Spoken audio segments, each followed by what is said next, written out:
Hi friends, strangers, internet. My name is Emily Hanhan, and I love colorful makeup and colorful language. You might not see the colorful makeup today, but don't let this look fool you.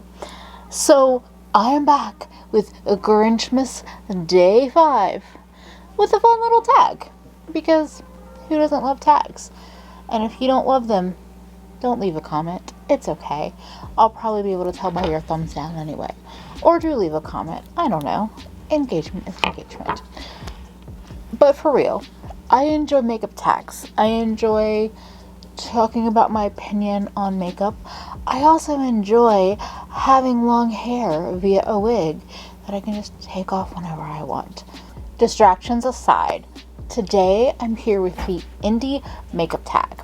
Now, the indie makeup tag was created by a friend and fellow creator who I love very much. That is Bad to the Brow, also known as Millie. Millie, I have deemed a multi-chrome queen and was corrected that she is the multi-chrome queen. I see you comments. That wasn't Millie's correction, that was other people's, but they are correct. She is the multi-chrome queen. And she also just talks about a lot of indie makeup and reviews it and wears it and loves it and maybe hates it and calls out bullshit when she sees it. I saw this tag and I had to look through my channel. I had to search my channel a couple of times because I think I thought I did this tag, but it might have been that I looked at the questions in the past, and so I already had answers in my head, but I couldn't find it on my channel, so I'm just gonna do the tag now. So the tag has 9 questions, and it jumps right into, what does indie mean to you in terms of handmade, private labeled, and independently owned? Right now, as a consumer, I think of indie as independently owned. Now, handmade is a nice layer to it, but with handmade, does that mean once a brand buys a machine that presses the shadows, are they no longer handmade? Are they machine pressed? Does that change? So for me, it means independently owned. I did watch the video again today to refresh myself, and Millie did talk a bit about how she feels that private labeled companies are not independently owned. I'm not sure where I stand on that part. Private label is a really good way for a person to get started, especially if they're in a situation where they can adjust formulas or pick colors. If they are truly just buying a pre-made palette and putting their logo on it or changing out the packaging, that doesn't feel indie to me. But if they are adjusting color stories, if they can put input on formulas, and I know that you don't always know this, I know that, but that feels indie to me. So it definitely means independently owned. I don't think it necessarily means that it's not sold in Sephora or Ulta or other big box stores. It's kind of a gray area, but bare minimum, I think it's independently owned. So I don't think of ColourPop as an indie anymore. Question 2 is, what are my top 3 favorite indie brands? How dare you make me choose, Millie? How dare you? So, off the top of my head, my answers are probably not surprising. Lethal Cosmetics, JD Glow, and Divina. But there are runners-up. I have so many good lipstick brands and other eyeshadow brands and face product brands. But okay, I'm gonna stop there. It's the predictable answer, but it is the answer. Okay, so question number 3. Which indie brand or brands have disappointed you and why? So Millie had some really good examples of indie brands doing some shady things. I think one that pops to the top of my mind from the brands that I have bought from is Looksy. Part of it is that I felt like the shimmers that I got, especially some of the first ones that I bought, which are probably 2 years old now, kind of degraded quickly. And not that they're not usable, but that original sparkle and shine, I feel like decreased a lot. And I feel like the way that they're kind of running their brand is disappointing, because I don't see them doing any work to promote, like, they go radio silent on social media unless they have a release. And I feel like that's... Here's the thing. Makeup lovers and creators are not owed to be reposted by a brand. For sure not.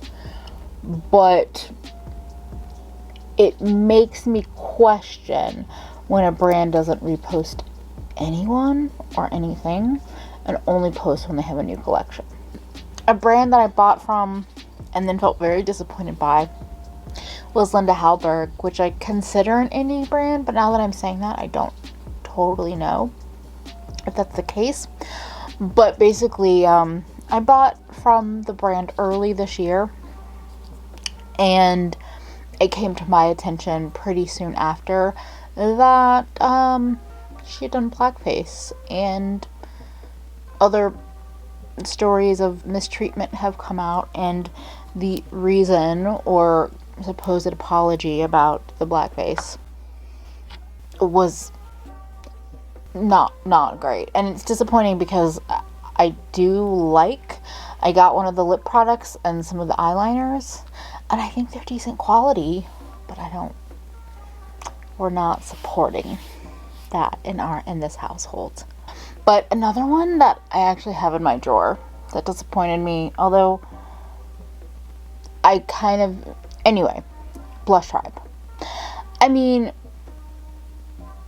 for many reasons. This whole rebrand thing, they had a history of like attacking or leaving negative comments in creators' comments on YouTube videos when they have criticized the brand. So yeah.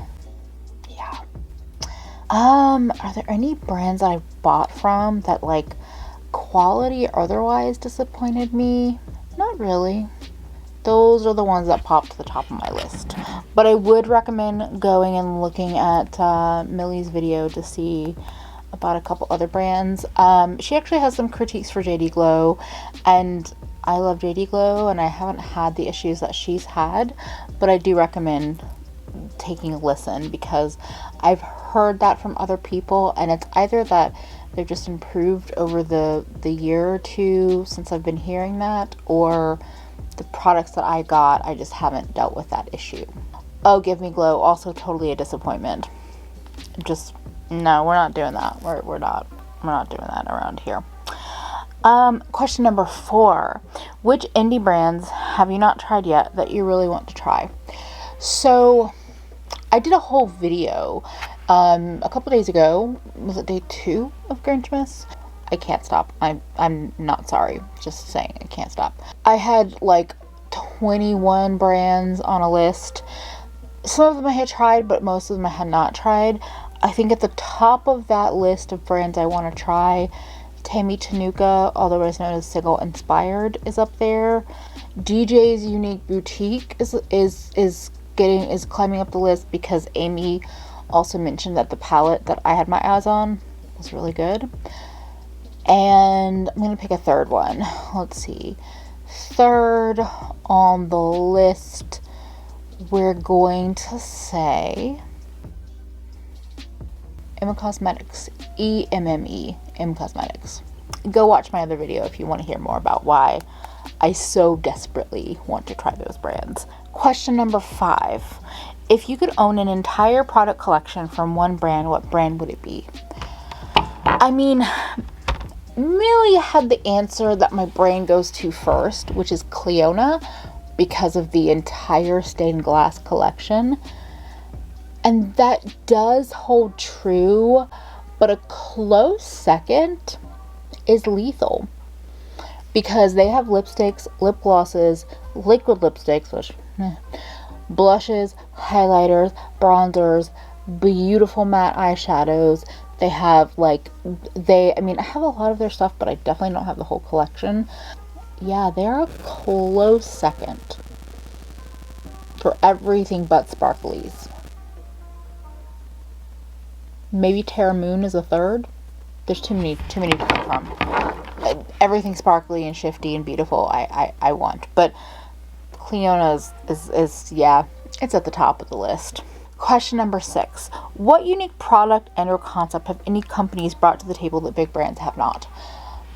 So indies bring the customizable, build your own situation. Whether it's Lethal and build your own face palettes, whether it's build your own palette with singles, like the way that Lethal and both Menagerie have palette builders, or the way you can just buy singles and build your own within a magnetic palette. And I think the textures and the shine and the ability to get really special, unique shadows for realistically actually a pretty reasonable price point. Rather than spending $129 on a Natasha Denona palette that has maybe 4 shimmers that you love, you could spend, I would say, anywhere from $35 to $50 and get some really special shimmers. And then you're not buying a bunch of extra stuff you don't actually want. And that's the other thing indies bring to the table. You can buy just what you want in a lot of situations and no more. Question number 7. What are your 3 favorite products that you own from indie brands? How dare you ask me again to narrow it down to 3 products? Oh, only 3 products. Only 3. I'm doing collections. The Terra Moon Iridescent Chameleons, those both on the eyes and on the face. Amazing. My Lethal matte shadows. And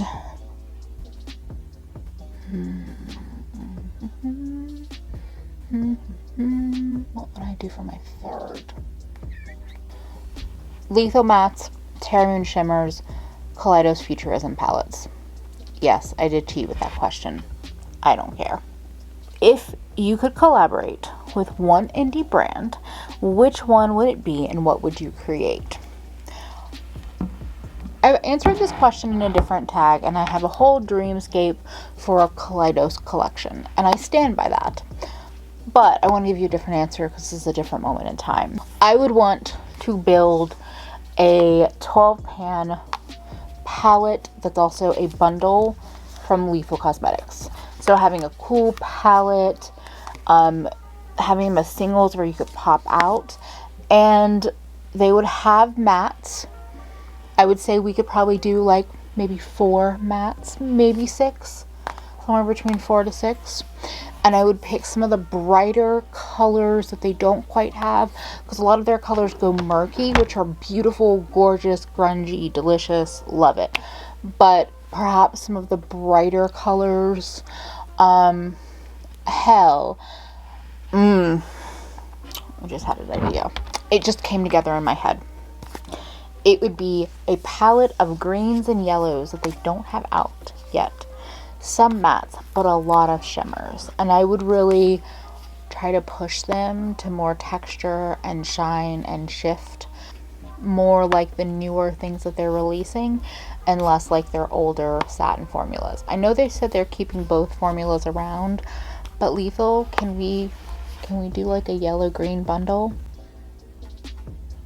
Like, I have thoughts, I have ideas, but like, you have some great greens and some great yellows, but there are some things that are missing. Just saying. And maybe we would do an eyeliner in there, and maybe a bullet lipstick that's olive green rather than a liquid lipstick. Okay. On that note, we'll move on to the next question, which is also the last question. What is one thing you wish brands did more of? I'm kind of taking Millie's answer again, but I'm going to say it's a thought that I've had for a while.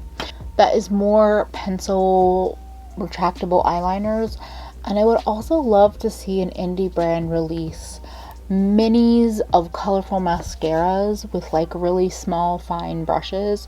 Maybe not tiny brushes, maybe not Clinique bottom lash brushes, but like MAC extended play Giga Black, you know that one, MAC extended play mascara brushes, because those big chunky hourglass brushes that I see Color Flop and some of the other brands that are doing any kind of colorful mascaras, there's no. And I do really like the Lethal Gel liners, but the ease of pencil liners, I just want more of those in neons that actually work on the waterline, that actually stick, in pastels, in brights, like a rainbow of pencil liners. So that is the indie makeup tag. If you don't know who Millie is, I will again have her channel and this original tag linked in the description box and also in the cards. Definitely go check out her channel. You might also see a collaboration coming up in a couple of days in Grinchmas with her as well. By a couple of days, I mean it could be a week. I don't remember. It's somewhere coming up. But definitely check out her channel. If you want to answer the questions, go right ahead and do that. Let me know maybe what you feel like is missing out there in the market, or any bad indie brand experiences you've had, because I want to hear about them. And if you are not yet subscribed and you like colorful makeup and lots of opinions and cute fat babes, generally speaking, go ahead and subscribe. Like the video, share it out with your friends, and thank you so much for everyone that has been spending a little bit of every day with me here during Grinchmas. We have another 20 to 26 days left, depending on how long we go with this, so buckle up, kiddos. Thank you so much to my patrons and to my YouTube members. If anyone watching has any interest in supporting me just a little bit more, whether it's just this month, multiple months, definitely check out the description box. I have the Patreon and memberships and other ways to support financially or otherwise. I appreciate everyone in whatever way you can support, whether that's just watching this video, giving it a like, or doing a little more. Whatever you feel comfortable doing. I appreciate every single one of you so very much. Thank you so much for spending a little bit of every day with me. I hope you have a good one, and I hope to see you again tomorrow. Tomorrow, we're going to be doing a live stream. So Sunday, 2 p.m. Eastern time, we will be streaming just a chill Sunday stream with one of my favorite people ever.